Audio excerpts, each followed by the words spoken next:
Primeiro eu quero agradecer o convite e, além de eu me sentir lisonjeada de ter sido convidada, eu estou achando maravilhoso assistir essas apresentações aqui, como espectadora, né? Deixa eu dividir aqui minha tela, compartilhar.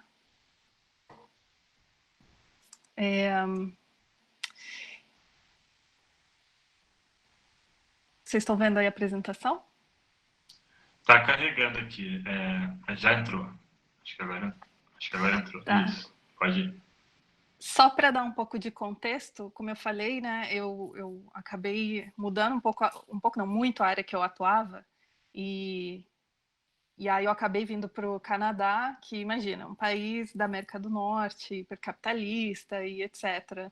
E eu tive algumas decepções durante o meu curso aqui, né, porque eu achei que ele fosse mais focado para a área social, e, no entanto, era para tudo, no final das contas, e tudo bem, só que o peso maior eu achei que estava mais para o business, e não é muito a área que eu quero atuar com pesquisa em design, né? Então, assim, eu vou apresentar aqui o que foi o resultado disso, que foi também uma tentativa de quase que uma maneira de passar um recado também para a academia, sabe? Porque eu ainda estou nesse meio, né? Eu ainda trabalho lá, sou pesquisadora, então é a forma como eu enxergo e como eu atuo dentro do design. Então, eu vou começar, assim, eu vou tentar ser bem breve para a gente ter tempo de bater um papo depois. E vou começar falando de alguns números, né? Eu vou pegar aqui minhas notas para ser bem objetivo. Em 2018, mais de 6 mil pessoas foram mortas pela polícia no Brasil. E a maioria das vítimas foi morta pela única razão de serem homens negros e moradores de favela.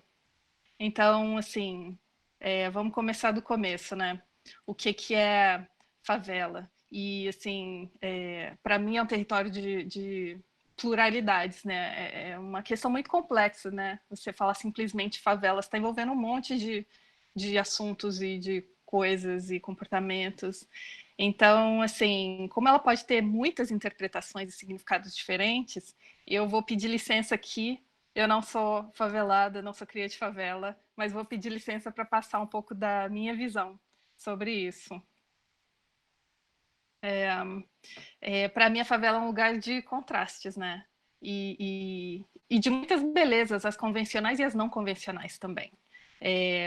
É um lugar de terrenos acidentados e, ao mesmo tempo, de muito afeto, muita cooperação.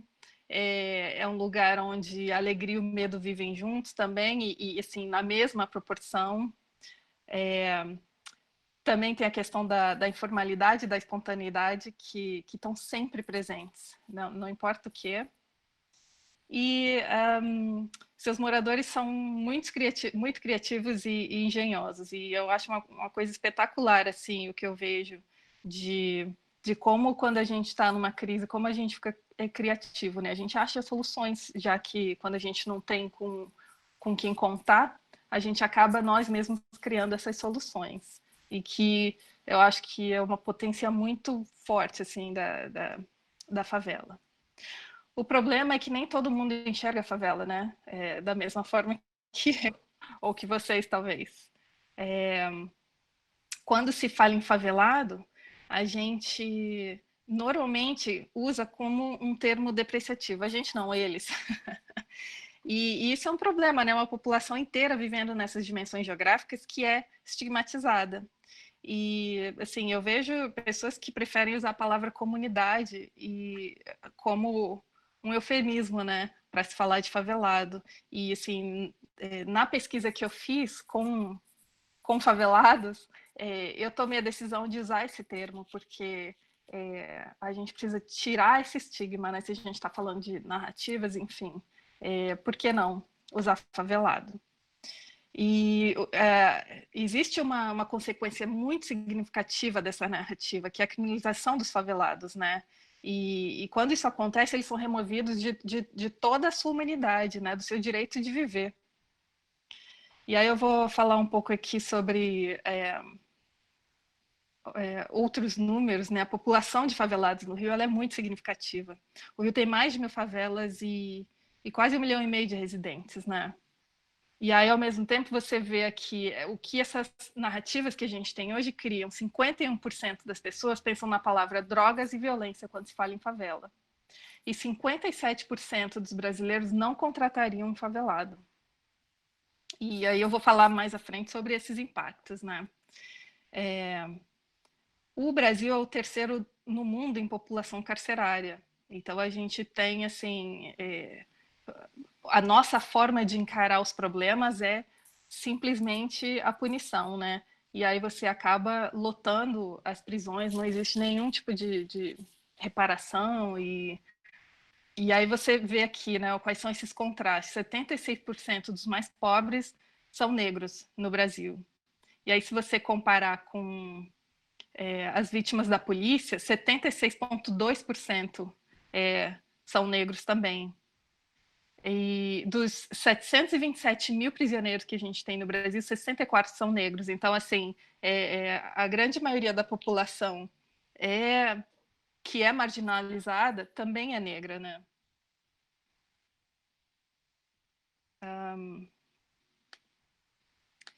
Mas aí, enfim, você deve estar pensando agora o que isso tem a ver com design, né? Esses números todos que eu estou mostrando. E assim, eu acho que já até foi falado aqui, mas na minha perspectiva também, o design ele pode nos ajudar com uma abordagem diferente, né? A gente tem problemas que são antigos, que já foram tratados com outros processos e outras ferramentas, e eles continuam aqui, né? Então, o que a gente pode de novo, né? Eu acho que o design traz esse diferencial.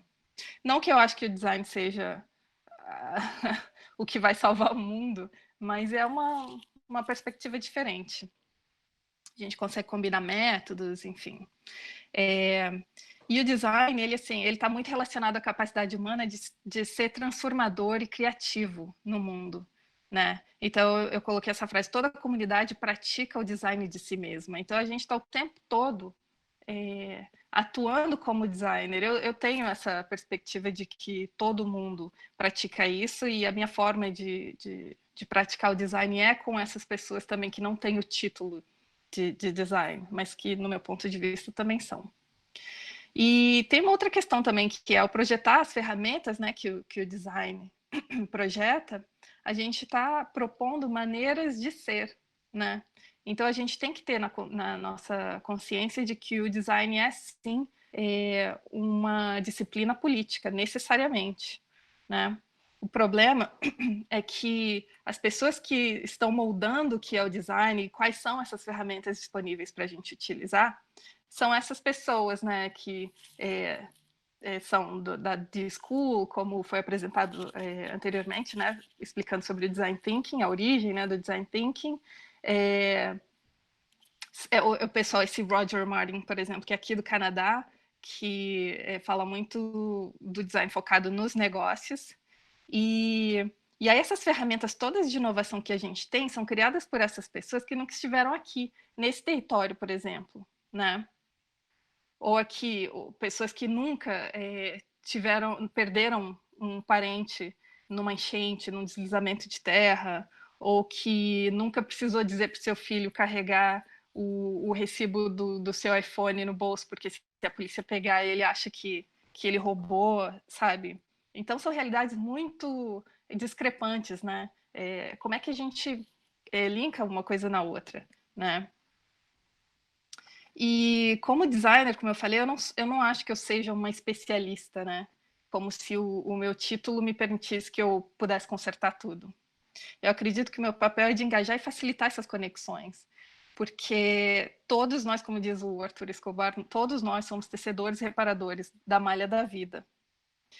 E eu me inspiro no design para o pluriverso, que é do Arthur Escobar, no design autônomo e no design de transição, para desenvolver a consciência da historicidade do design convencional, né, da onde ele vem, para quem ele foi criado, para ajudar a pluralizar essas histórias todas, criar espaço dentro das instituições para outras formas de existência ou resistência, que é o que eu estou fazendo dentro da academia, cultivar colaborações simétricas, então não tem essa questão de eu sou especialista e e eu vou pesquisar e todo mundo da favela vai ser o meu objeto de pesquisa, né? Acho que todos pesquisam junto comigo. E, além de tudo, promover diferentes formas de pensar sobre a vida e as relações humanas e não humanas. Então, assim, a minha abordagem é um pouco diferente do que normalmente se diz do design thinking, né? Que ele é centrado no ser humano. A forma como eu atuo com o design, ele é centrado na vida, né? Humana e não humana. Ainda mais que, assim, lidando com projetos com populações indígenas, eu, eu tenho... Aquilo abriu a minha cabeça, eu tenho uma outra perspectiva agora do que é a vida, né? Então, como é que a gente pode construir pontes entre diferentes mundos e diferentes tipos de conhecimento? Na minha cabeça, isso tem que ser com uma orientação ético-política de aprendizado, considerando a diversidade do mundo, né? Como é que o conhecimento da academia ele é válido junto com o conhecimento de quem não está na academia, do favelado que não está na academia, por exemplo, sabe? Como é que a gente pode trabalhar junto e como é que onde nosso conhecimento se encontra para fazer essas mudanças, né? Então, assim, eu acabei indo para a favela para tentar entender como é que a gente podia fazer isso. E aí eu cheguei no Rio, né, para fazer a minha pesquisa, sem muitas ideias, assim, muito literais, né, do que eu queria fazer. Eu queria muito era conversar com as pessoas, ouvir o que elas tinham a dizer, quais eram os problemas ou as soluções, ou o que tinha de bom, o que tinha de ruim, né? Porque eu não queria que fosse só uma pesquisa acadêmica para ser bonita. Ah, olha, ela foi fazer pesquisa em favela, né? Mas eu estou lidando com pessoas, né? Eu quero que a gente encontre soluções juntos. E eu não vejo como uma separação, né? O projeto que eu estou fazendo, ele também é para mim, porque eu quero estar num mundo melhor, onde não tenha essa diferença, né? Então, assim, para mim não tinha muito essa questão de ego. E aí eu queria entender como é que a estrutura da pesquisa acadêmica, ela tinha que se adaptar às pessoas, a esses moradores de favela, né? E não eles terem que se adaptar às regras da academia. Então, assim, foi até deu um certo trabalho, né? Negociar isso com a academia, né? O que eles precisavam, o tipo de referências que eles precisam, referências acadêmicas para validar um determinado tipo de conhecimento, né? E eu, assim, eu estava lidando com a teoria também, mas mas eu queria muito mais o conhecimento empírico, né? O conhecimento tácito que existe nas favelas, né? E então essa busca na conexão de relacionamentos, na construção de relacionamentos, se tornou realmente um imperativo, né? Nesse projeto. E assim, as favelas, bem ou mal, elas compartilham de um perfil, de um ecossistema social em comum, né? Onde os padrões de opressão estão sendo concentrados e são muito mais visíveis. Então, a oportunidade de entender as demandas não só das próprias favelas, mas da sociedade como um todo, porque o Rio de Janeiro, as favelas estão no Rio de Janeiro, e no Brasil, e no mundo, e se relacionam com os territórios que estão fora dela. Então, assim, criar soluções para a favela também é criar soluções para a sociedade em geral, né? E assim, na favela a gente tem pessoas que estão sendo privadas de seus direitos humanos e que estão morrendo porque são pobres e negras, simplesmente, né? E aí vem a pergunta: por que o sistema está empurrando a população pobre e negra para suas margens, né? E aí, assim, a primeira coisa que vem à cabeça de todo mundo, eu imagino, seja o racismo. Mas, para mim, isso era uma coisa muito superficial, uma resposta muito superficial. Eu queria achar alguma coisa que fosse além disso, a raiz do problema de fato. E eu queria saber não só como isso está acontecendo, mas por que isso está acontecendo, né? Então, assim, conhecer qual é a raiz do problema é o primeiro passo para essas mudanças disruptivas. Então, assim, comecei a me conectar com as pessoas e aí, assim, com esse ambiente muito informal das favelas, os nossos encontros eram geralmente mesa de bar. Então, como a Alessandra falou, né, que é boa de copo, talvez seja muito útil numa pesquisa na favela, ou no Rio de Janeiro, de forma geral, né?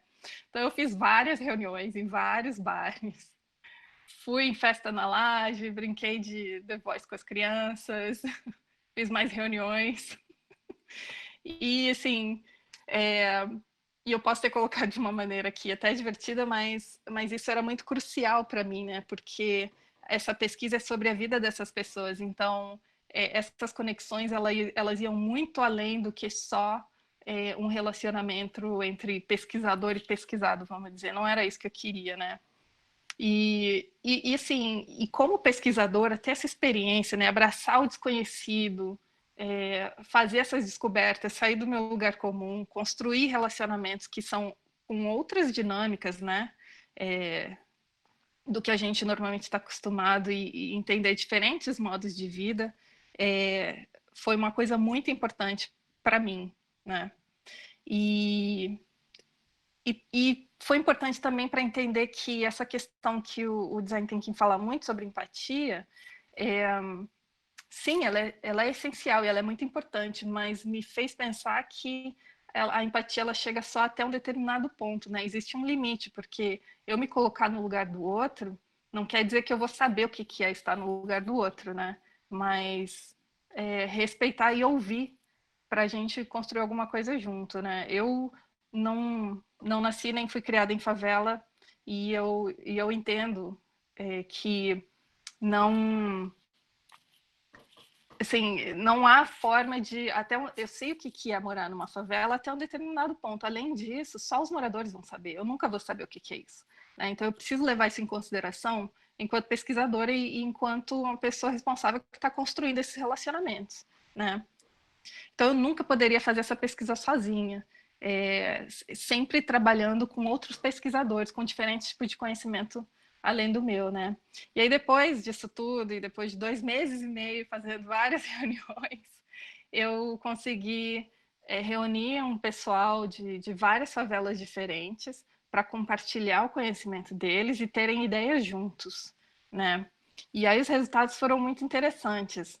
Um dos grupos aí, como vocês podem ver na imagem, ele criou realmente um mapa do sistema com os seus diversos atores, que são as diferentes cores dos bonequinhos, e como se compõe o relacionamento entre eles, né? Quais são as dinâmicas de poder aí entre esses atores, né? Um outro grupo achou que era mais interessante entender como é que a gente chegou onde a gente está, né? E aí fizeram uma linha do tempo para entender o que foi acontecendo ao longo do tempo para a gente estar nesse momento hoje, né? De violência, de preconceito e de falta de poder das próprias narrativas, né? De quem está dentro da favela.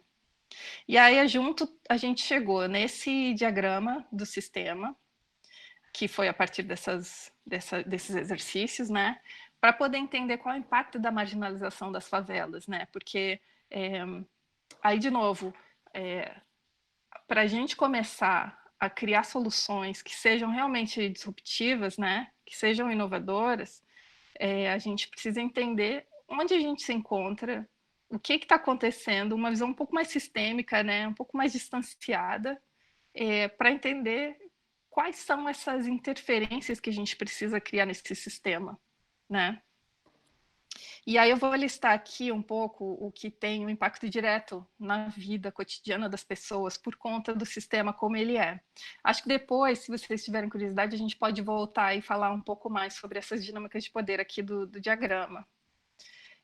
Mas eu vou listar aqui esses impactos, os principais, né? A falta de CEP, né? E ela pode ter muita consequência para a população. Ela diminui a chance de ser contratado, como a gente viu, né, nos números que eu mostrei. Ela impede as pessoas de terem empréstimo do banco, por exemplo, e começarem seus próprios negócios, já que elas muitas são excluídas do mercado de trabalho, né? E limitam até assim a receber alguma coisa na sua casa. Assim, vocês devem ver aí gente carregando cama, guarda-roupa, né, nas costas para poder levar para casa. E falta de saneamento básico, né? A gente não tem investimento público em saúde pública nesses territórios, e aí uma consequência disso é essa disparidade enorme de expectativa de vida, né, entre bairros diferentes. Pode chegar até 10 anos de diferença se pegar uma favela que tem um saneamento básico muito precário do Leblon, por exemplo, na Zona Sul, chega a 10 anos de diferença. Transporte também, que serve para conectar as pessoas a oportunidades e recursos também. Quando você priva, né, uma determinada comunidade de transporte público, também é um instrumento de marginalização. E além do transporte ser caro, você leva muito tempo viajando e teve alguns anos nessa questão de mudarem as linhas e não ter mais ônibus direto de quem mora longe. E isso acaba impactando muito na saúde, no bem-estar das pessoas, né? Leva estresse e etc. A falta de informação e falta de educação adequada, né? Quando a gente não tem, e isso não só na favela, estou falando de forma geral, assim, na sociedade como um todo.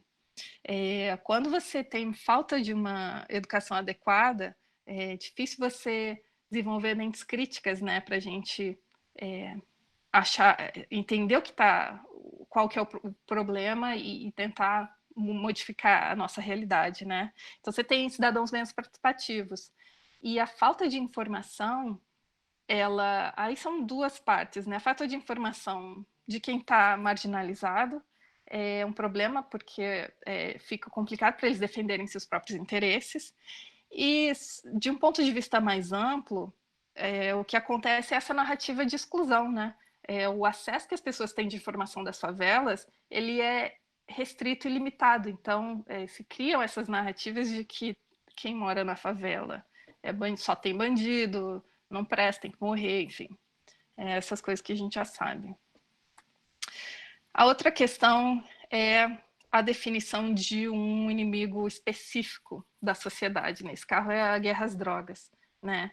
Essa narrativa, ela desensibiliza a sociedade da concepção de favelas e a consequência é a desumanização desses favelados, né? Então, assim, quando você não é considerado humano, você é removido de todos os seus direitos, inclusive o direito de viver.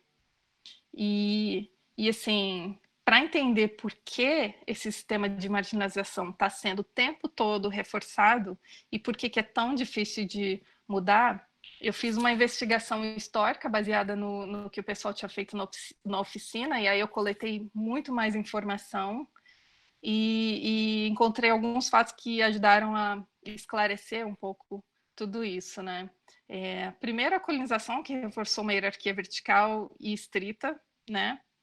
A escravidão, a falta de políticas públicas após a abolição, muito pelo contrário, né? Não só não tinham políticas públicas para incluir essas pessoas, mas existiam leis para reprimir, né, tudo que expressões culturais de raízes africanas, o incentivo à migração europeia, né, que eles queriam embranquecer a mão de obra. Então, o governo lançou vários incentivos para a população europeia ir para o Brasil e virar a mão de obra produtiva, né, do país.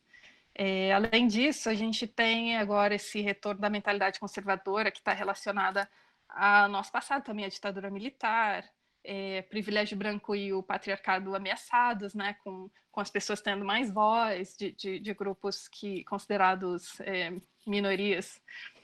E circunstâncias econômicas e políticas do passado e do presente, né, que as pessoas comparam muito.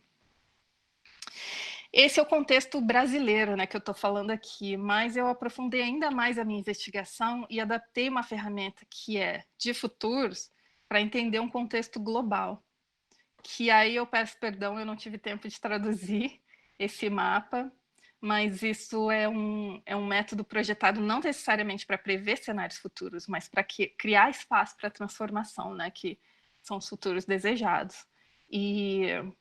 E é também uma forma da gente entender quais são esses problemas que são tão complexos, né? Eu precisava de um tema que não fosse focado só nos sintomas superficiais, né? Nos problemas que a gente tem hoje que são mais fáceis de resolver. Eu queria ir muito mais além.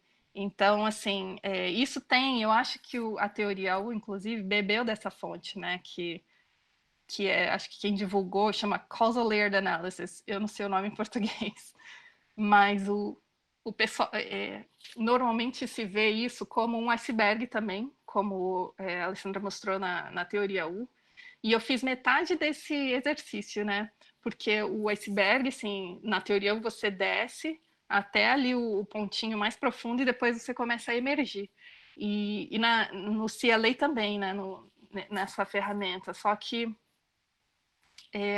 eu tinha um tempo limitado, né, para minha pesquisa, e eu acho que seria uma segunda etapa fazer do pontinho lá mais profundo para cima, né, que a gente fazer uma mudança radical em qual é a raiz do problema para a gente tentar fazer criar futuros desejados, né, tentar criar mudanças que são culturais, que são mais profundas do que um probleminha específico aqui e outro ali, que é uma visão um pouco mais sistêmica, né, dos problemas. Então, assim, aqui no topo, você tem os problemas que são mais superficiais, que a gente está vendo aí nos jornais, no dia a dia, né?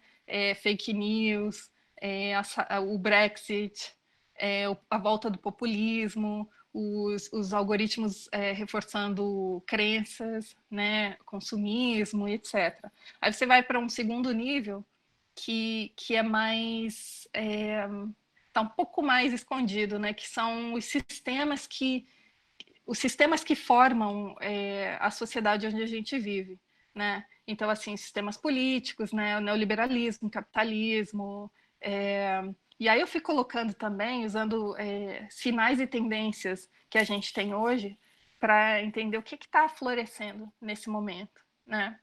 Depois a gente vai para um nível um pouco mais profundo também, que são as verdades que a gente assume, né? Que a gente nunca questiona, a gente assume que aquilo é aquilo mesmo e aquilo molda, né? Os nossos desejos, os nossos valores, né? Então, a mentalidade da escassez, né? O paradigma da escassez, por exemplo. A gente achar que não tem para todo mundo, então eu vou acumular para garantir o meu. E isso é um dos principais problemas que a gente tem, o principal, eu acho, eu acredito, né? Hoje na sociedade global, né? E aí eu cheguei na síntese de tudo isso, que é essa ideia do opressor e do oprimido, né? Ou do vencedor e do perdedor, principalmente a partir do neoliberalismo, né? De que você é um indivíduo com liberdade e aí você vai trabalhar e vai ser o vencedor, a coisa da meritocracia. Só que as coisas não são bem assim, né? Essa visão dicotômica do mundo, ela é muito restritiva, né? Ela é muito ignorante. Aí a gente não consegue imaginar nada para além disso, né? O que tem fora?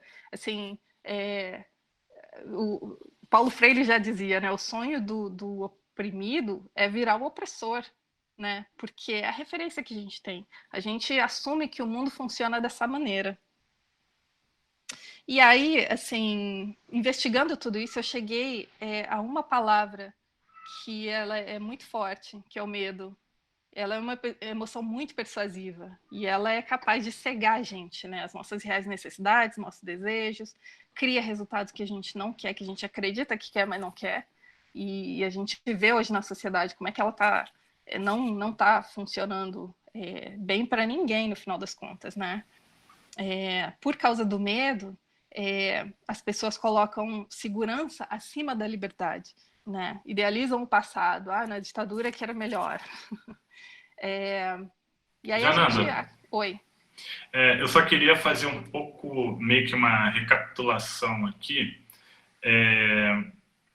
Primeiro, comentar, porque assim, eu acho que agora o que a gente pode pensar um pouco é como que o que você está apresentando a galera consegue hackear, né, e usar no seu projeto, né? Eu acho que quando você fala, por exemplo, nesse processo do design thinking, lá no começo, que é uma coisa voltada para negócios, e aí como você pega isso e adapta para um objetivo seu, né? Então acho que tem muito essa potência na história do seu processo É o de próximo slide, hackear eu coisas. falo, Não, beleza. É esse ponto e um comentário, né, relacionando um pouco com o que a Aleca falou, de como que é interessante quando você torna a coisa visual. Né? Então, acho que esse penúltimo diagrama que você mostra lá, esse, antes, aquele que é o resultado da oficina. esse. Isso. Eu lembro que a gente, numa conversa, uma vez eu falei assim, cara, eu acho que eu fiz isso num quadro branco, porque era um encontro do A Rocinha Resiste e eu fazia questão que tivesse toda quarta-feira, e aí teve uma quarta-feira que foi só uma pessoa, e era alguém que não era da favela e que não era nem do Brasil, era um italiano fazendo trabalho voluntário aqui. E aí ele tipo, começou a me perguntar, cara, me explica aí, essa coisa aí de favela, Rocinha, me explica. E aí a gente foi conversando, e como a Leca falou, né, eu gosto de usar facilitação gráfica, e aí eu fui criando umas setinhas, os bonequinhos, os ícones, como a galera fez lá naquela cartolina que você utilizou na oficina, né? Então, assim, como que é interessante quando a gente transforma isso que é abstrato, que é esse papo, né, essas ideias, em algo que a gente consegue olhar, gerar memória, conectar. Né? Acho que tornar as coisas visuais ajuda na investigação. E eu acho que o que a galera vai trazer agora para o exercício é esse processo de investigação. Né, que você, em algum determinado momento, fala assim, cara, mas essa resposta está muito superficial para mim, então eu vou mais a fundo. E falando, só e concluindo sobre visualidade, a Leca mostra aquelas partículas de água, a fumaça, né? Então, assim, tem como a visualidade, ela pode ser técnica, como você está apresentando, ou ela pode ser artística também. Então, são tipos diferentes de investigação que cada um dos alunos vai ter que passar. Né? Eu falei muito, mas a minha pergunta específica era como você faz a tradução da cartolina para esse gráfico? Eu entendi. Agora, como é que é o processo para o outro gráfico? Para esse aqui, Porque a esse partir aqui, daí, porque a partir desse diagrama você gera aquela linha do tempo, né? E aí começa a é, pesquisar. na Só fazer verdade, essa assim, conexão. tá. Não, eu gostei muito do que você falou, realmente, assim, a visualização é uma forma da gente colocar de uma forma mais simplificada uma coisa que é muito complexa, né? No meu caso, são essas relações, né? O sistema, como é que ele funciona, o sistema de opressão no território de favela. E no caso da Alessandra, foi uma questão mais voltada para sentimentos, afeto enfim, tem uma série de questões físicas por trás daquilo, né? Que em uma imagem você colocou aquilo, né? Que é muito interessante. Agora, as oficinas, né? O resultado da oficina foram aquelas duas coisas, né? Que me inspiraram para a linha do tempo e para o diagrama do sistema. Entendendo como o sistema funcionava, a partir dali eu fui buscar outras coisas. Eu peguei uma ferramenta de estudos de futuro e adaptei ela para a minha necessidade. E que é também uma das questões aí, né? As ferramentas que eu aprendi no meu mestrado não necessariamente servem para o tipo de pesquisa que eu estou fazendo. Então, eu fiz questão de eu criar novas ou adaptar, e essa é uma adaptação de uma que eu fiz, que eu aprendi, e, e aí o que eu fiz foi pegar, como é uma análise global, né? O que está acontecendo no mundo que afeta especificamente uma favela no Rio de Janeiro, né? Como a gente está muito, todo mundo interconectado, não só as pessoas, mas tudo, eu achei que fazia sentido fazer uma análise global disso. Então eu fui pegando tendências e sinais, colocando ali na superfície, no primeiro nível, né, desse diagrama, para ir investigando mais a fundo e entendendo onde é que isso chegava e como está conectado a como o sistema funciona na favela ou na sociedade brasileira que está marginalizando a favela, entendeu? Então, não necessariamente isso foi gerado a partir da oficina, mas foi uma inspiração para que eu me aprofundasse para entender por que aquilo que saiu da oficina está valendo e é difícil de mudar. Por que está sendo Perfeito. reforçado o tempo todo, né? Legal. Aí voltando aqui, o primeiro passo em direção à mudança é a conscientização. Então, para a gente entender o real impacto das nossas próprias decisões e quais narrativas estão sendo reforçadas, repetidas, a gente precisa entender de onde isso vem, né? Qual é a origem, o que isso significa, e trazer esse nível inconsciente, que são aquelas camadas mais profundas ali, para a consciência. Então, essa conscientização é isso que eu quero dizer, né? Para a gente conseguir fazer mudanças individuais e culturais, né? Então, acho que começa do próprio designer. Vocês todos aí são designers também, né? Vocês estão querendo moldar, mudar o que vocês têm hoje, né? E na minha pesquisa eu descobri que são essas narrativas, né? Que são o primeiro passo, claro. A favela tem muitos problemas que precisa ser enfrentado, mas eu acho que começa a partir da narrativa. E por isso que eu achei genial esse curso, porque são vocês fazendo esse exercício, né? De uma coisa que eu investiguei, gastei meses para descobrir que era a partir dali. E aí, para fechar, eu só queria dizer que, assim, um sistema que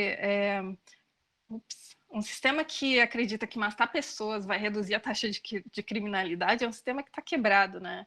Um sistema que induz o desejo de ser opressor é um sistema quebrado.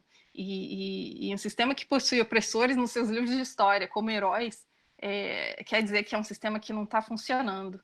Então, assim, eu acho que agora é que a gente precisa começar essa mudança e liderada não por aqueles que já estão ditando as regras, né? A favela nunca teve o direito a participar da construção dessas regras, né? E eu acho que esse é o momento. A gente tem tecnologia para isso, a gente tem pessoas mais conscientes, o mundo está numa crise que dá essa possibilidade de transformação, né? Era isso que eu queria dizer. Obrigada.